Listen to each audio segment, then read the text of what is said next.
Hey guys, तो guys कैसे हो आप सब। तो गाइस आज हम करने वाले हैं MHA माई हीरो अकेडमिया सीजन 5 एपिसोड 2 का Hindi explanation. So without any further edu let's start the video. Episode शुरू होता है, एंडेवर हॉस्पिटल में होता है। उसके मुंह वगैरह पे बहुत ज़्यादा बैंडेजेस वगैरह लगी होती है। वो एक बेड पे पड़ा होता है। वो एक फ्लैशबैक दिखाया जाता है। उसके बाद जब नोमो से जीत गया था एंडेवर, उसके बाद डाबी अपीयर हुआ था। एंडेवर डबी को कहता है कि मैंने सुना तुमने स्नैच को मार दिया।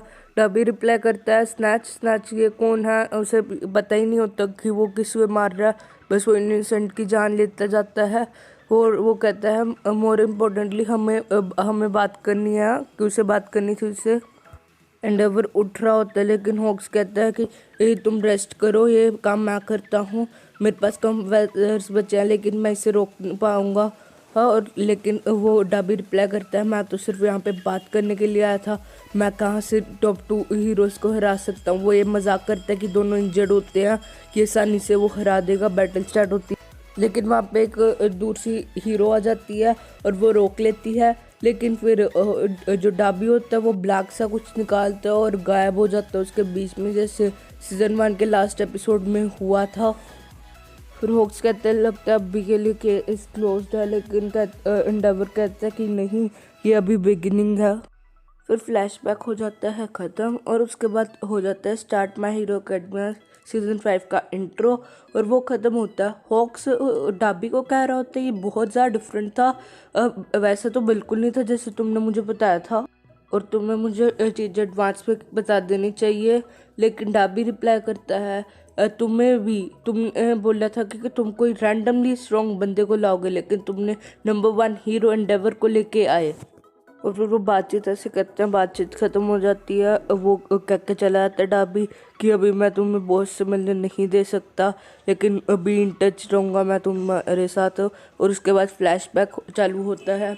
उसे फॉक्स को कह रहे होते हैं कि तुम्हें लीग ऑफ विलेंस ज्वाइन करना होगा और एक्सेप्टेड होना पड़ेगा। फॉक्स भी मान जाता है, अगर मैं अपने हाथ कंधे करूँगा इससे तुम लोगों को इन्फॉर्मेशन मिल सकती है और बहुत हेल्प हो सकती है, तो मैं ये काम ज़रूर करूँगा।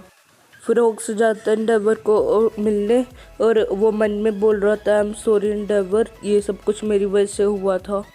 फिर डाबी याद कर रहा होता है कि कौन है स्नैच। उसे याद आया था कि हाँ वो ब्ला है, और उसे फ्लैशबैक वो दिखाया जाता है जब स्नैच बोल रहा होता है डाबी को कि कभी तुमने सोचा है कि उन पे क्या बीत, उनके फैमिलीज पे क्या बीतती होगी जिन इनोसेंट पीपल्स को तुमने मारा है। और फिर डाबी कहते हैं मैंने इसके बारे में बहुत सोचा है और मैं क्रेजी चल गया हूँ ये इसके बारे में सोचते सोचते। उसके बाद सीन शिफ्ट हो जाता है। एंडेवर और हॉक्स बात कर रहे होते हैं। वो हॉक्स कहता है कि ये अच्छा है कि तुम्हें सिर्फ 2 दिन के लिए हॉस्पिटल में रहना पड़ा। और उसके बाद उससे पूछता है कि तुम अभी रेस्ट करोगे या हीरो वर्क तो नहीं करोगे ना। वो कहते हैं एंडेवर हाँ अभी तो मैं रेस्ट करूँगा जाके। हॉक्स भी कहता है मेरे भी फेदर्स 2 दिन में ठीक हो जाएंगे, उसके बाद मैं भी हीरो वर्क अपना वापस चालू कर दूंगा। फिर टोडोरो की फैमिली ने एक स्मॉल पार्टी सी ऑर्गेनाइज की होती है। बस वही होते हैं कि एंडेवर की जीत को सेलिब्रेट करने के लिए। लेकिन दोनों लड़के वो उसके आने से खुश नहीं होते जब आ जाता है एंडेवर। और टोडोरोकी कहता है ये बहुत ही वो बैड स्कार है ये। छोटो टोडोरोकी कहता है फिर उसकी बहन कहती है ये एक क्या बात है, तुम लोगों ने कहा था कि तुम लोग सेलिब्रेट करोगे। फिर नात्सु उठ के चला जाता है। एंडेवर रोकने की कोशिश करता है, लेकिन नात्सु नहीं सुनता। वो कहता है तुम अभी भी पहले जैसे ही बुरे हो और तुम अच्छे डैड नहीं हो ये। और उसके बाद वो चला जाता है। और लेकिन छोटो टोडोरोकी कहता है कि मैंने देखा था एंडेवर हीरो अब बहुत अच्छा है, लेकिन एंडेवर डैड नहीं अच्छा अभी भी। देखना होगा कि ये आगे कैसे जाता है। उसके बाद वो थोड़ी सी बातें वगैरह करते हैं। एंडेवर सबसे माफ़ी मांगता है, और उसके बाद वो नात्सु से बात करने चला जाता है। सीन शिफ्ट होता है, डेकू दिखता है। डेकू अपनी वो 1 फॉर ऑल वाली ट्रेनिंग से आ रहा होता है। ऑल माइट से ट्रेन करता है और बहुत थका हुआ आ रहा होता है। वो आके बेड पे बैठ जाता है।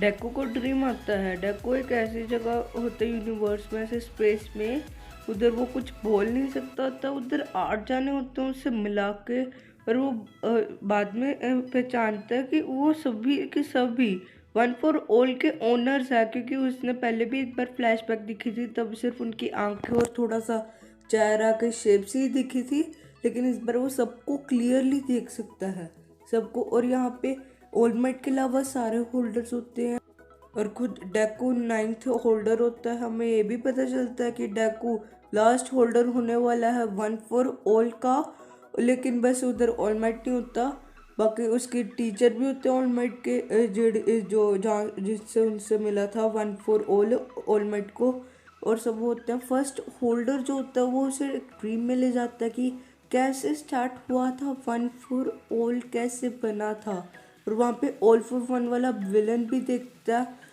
इसके बाद वो सपना बहुत सा देखता है वो वाला, लेकिन उसके बाद जो फर्स्ट होल्डर होता है वो आके डेकू को कहता है, सॉरी मैं तुम्हें बस इधर तक ही दिखा पाया, क्योंकि तुमने अभी तक सिर्फ 20% ही यूज़ कर पाए हो वन फॉर ऑल का। वैसे डेकू ने 100% यूज़ किया था, लेकिन खुद की पावर से नहीं, वो तो एरी की वजह से कर पाया था वो यूज़, लेकिन खुद अभी वो सिर्फ 20% ही यूज़ कर सकता है। और उसके बाद सपना ख़त्म होता है, जो उसका राइट हैंड होता है उसमें वन फॉर ऑल एक्टिवेटेड होता है, और विंडोज़ उसकी सारी टूटी हुई होती हैं। सपने में भी सिर्फ वो अपने राइट हैंड को ही हिला पा रहा होता है, और बाकी पूरी बॉडी उसकी कोई नहीं हिला पा रहा होता, बोल भी नहीं पा रहा होता।